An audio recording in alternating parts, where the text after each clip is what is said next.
Hi there, I'm Scott, and this is GreatScott Knitting. Passover 2022, Chag Pesach Sameach to everyone. Um, so yeah, it's been a minute since I've been here. So if you are a returning viewer, hi, I still exist. I'm still here. And if you are new, thank you for coming and checking it out. I hope you enjoy what you find here. This is a slightly different format than what I normally do. Today and for the next 8 days, I will be coming to you and talking about my knitting, my yarn, my life, my world, what's going on in my brain. Yeah, so there's all that that's going to be happening over the next 8 days as I celebrate the Jewish holiday of Passover, and bring a little bit of my perspective of that holiday to you. So last night was the first night Seder. So last night is when Passover actually began. Those of you who have been around, you know that the Jewish holidays start at sundown. And so actually any Jewish day starts technically at sundown. And so last night at sundown started the Jewish holiday for Passover. And so last night, I hosted with my spouse first night Seder. At attendance was myself, my husband, and our grandnephew, and then a very, very dear friend of ours from Kansas City was able to come down to spend first night with us. So yeah, so there we are. It was a lovely evening. The food was wonderful, and of course the opportunity to share the holiday and retell the story was great. So the whole idea behind Passover, for those of you who may not understand it from a Jewish perspective, is Passover is the commemoration and the remembrance of our redemption from slavery in Egypt. It's the story of Moses, although it really begins long before then. It's the story of Jacob, and going, and Joseph, his son, and going down into Egypt. We went into Egypt as a Israelite people, as a Hebrew people, and to escape a famine and a drought, and basically wound up staying, and became slaves in the land of Egypt for, I believe this story goes around 400 years. And then Moses comes along and gets us out of that sticky situation. But basically kind of into another sticky situation. You have the whole Sea of Reeds and having to part the sea in order to cross over. And yet, here's the interesting part of this story, and it really has nothing to do with the Exodus story at all. It really has to do with what happens later on. Is the whole idea was to leave Egypt and go to the promised land, the land of Canaan. Well, they do eventually do that after a bit of time, and they send some spies into the land to assess whether they could go in and take it over. They sent in 12, and 10 of them returned and said, no go. Can't be done. It's near impossible. 2 of them said, yeah, we can do this. We're a strong nation and we have God on our side. Because of this, the strong level of doubt, God then decided it's not time yet. And that is when the 40 years in the wilderness technically began. Because God and Moses realized this people is not ready to do this. They are not ready for the promised land. They still have a slave mindset.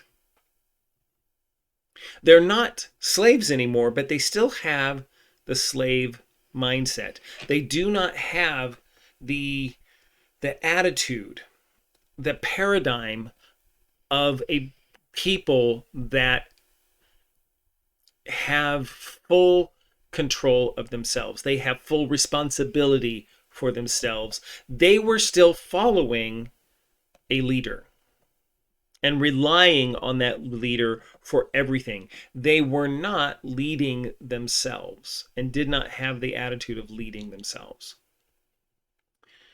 Thus comes up sort of the thought for me for this Passover that I'm going to be contemplating throughout this holiday. And it's this. If you are free only because they let you out, you are still a prisoner. If you're awake only because the sun shines, you're still asleep. And if you're alive merely because you were born, you have yet to live.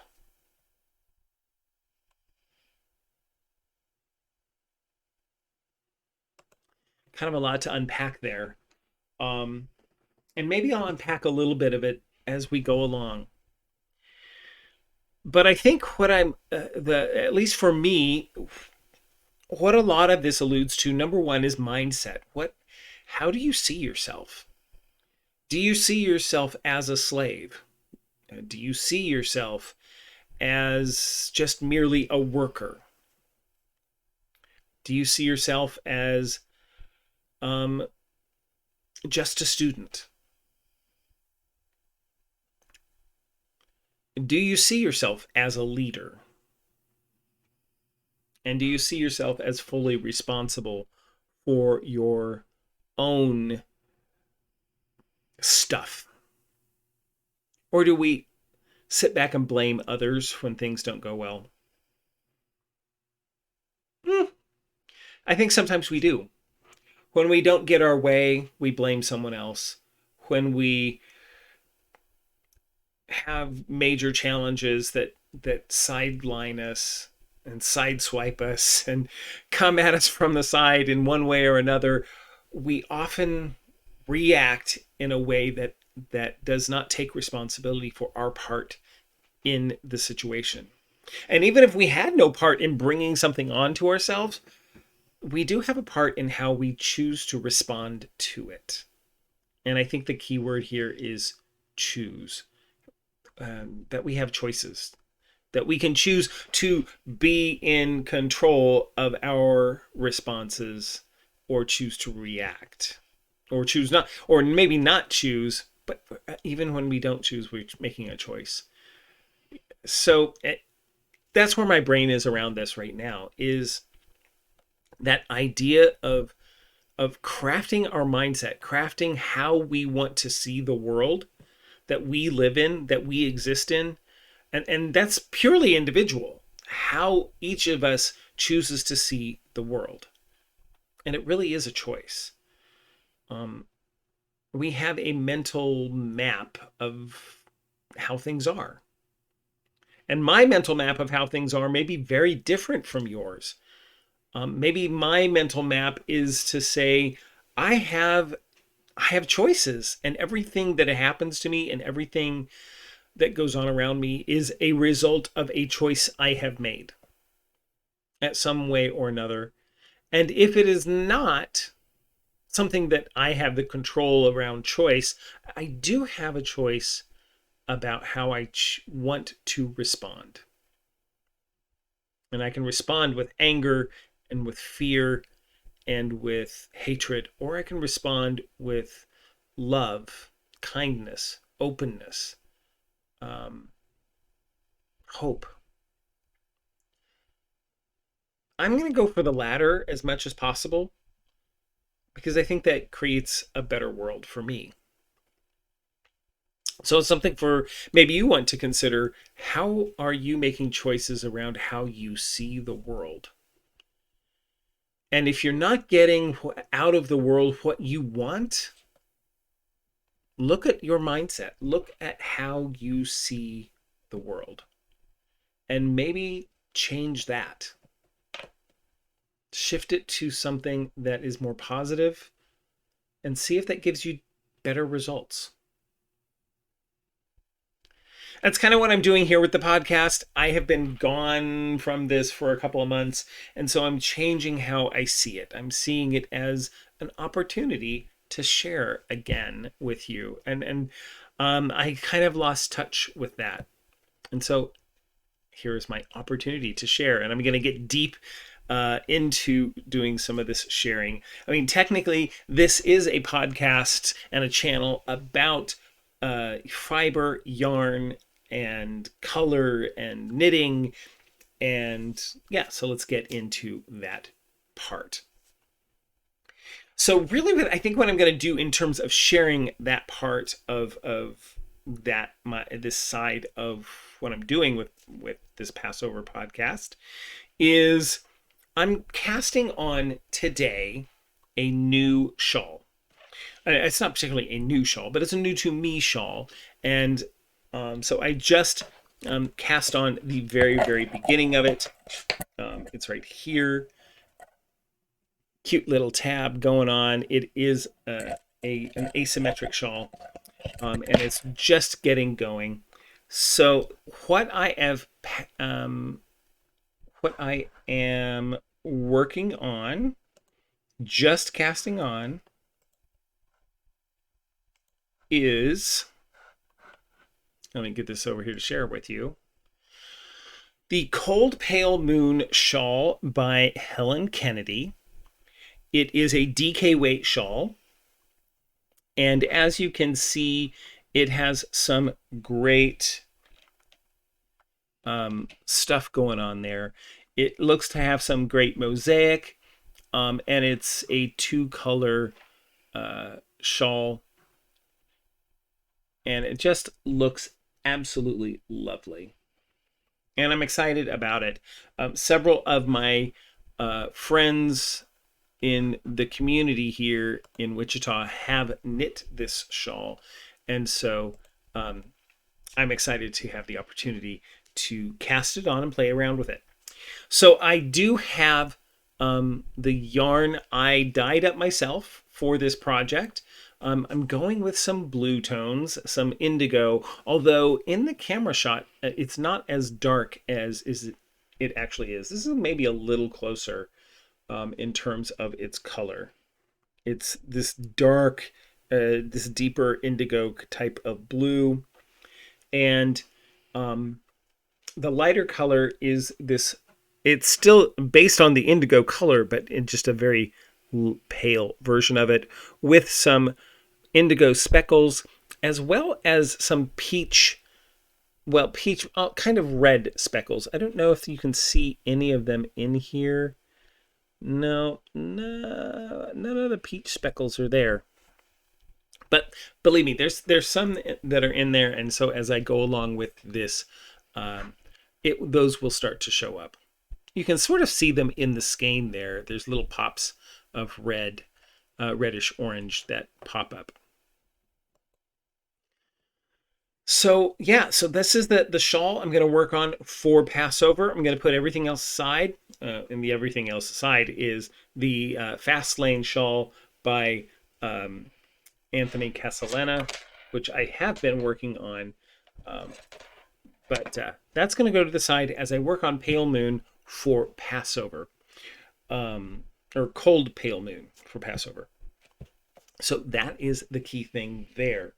So what else has been going on with me? Just, man, work has been very busy, but I'm going to have to say very satisfying. I have moved into the opportunity to talk a lot and teach some classes around leadership and leadership development. So it really comes clearly into focus for me for Passover and for that quote I had earlier. And so I think that's why I'm thinking a lot around, today at least, around the paradigm. What is your viewpoint around life, and I think I want to continue to explore that over the next few days. Not just paradigm, but where those paradigms lead us, where those mindsets lead us. The mindset of slave versus the mindset of a person who is free, who's truly free, not just out of bondage, but actually free. One could say that the Jewish people were not out of bondage until they truly began to live in a free way. And that it took a generation to live in the wilderness and for their children to become adults that because they grew up in freedom, they grew up in that environment and knew nothing of this idea of slavery that their parents had. And so when the time then came, they were ready to go into the promised land and to conquer Canaan for their people.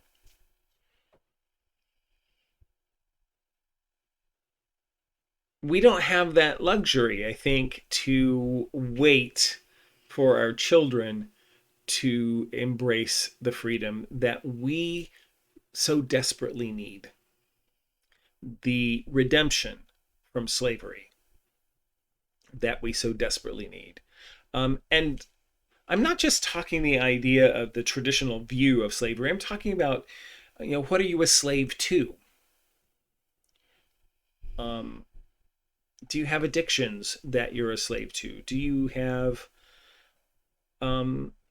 challenges or relationships that you're a slave to, or a challenge that you're having a hard time getting past that you might be a slave to? And how might you get and find redemption from that? Those are things that are going through my mind. I hope you've enjoyed this little podcast, this little episode, and I will be coming again to you tomorrow to show you a little bit of progress on my Cold Pale Moon shawl, let you know what I'm thinking about in terms of the Passover holiday and all the other kind of craziness that goes on in my brain. Thank you for taking the opportunity to join me today. I hope you've enjoyed it. I will try and throw a podcast in this next weekend. Not this weekend, but like next weekend, an actual official podcast to show you all the other yarny goodness that I've been up to over the last couple of months. So until then, thank you for watching. Like, subscribe, comment, all that great stuff that helps this podcast continue its journey. And may you have peace in your home and the fullness of joy for all who dwell there. Chag Sameach, happy holidays, and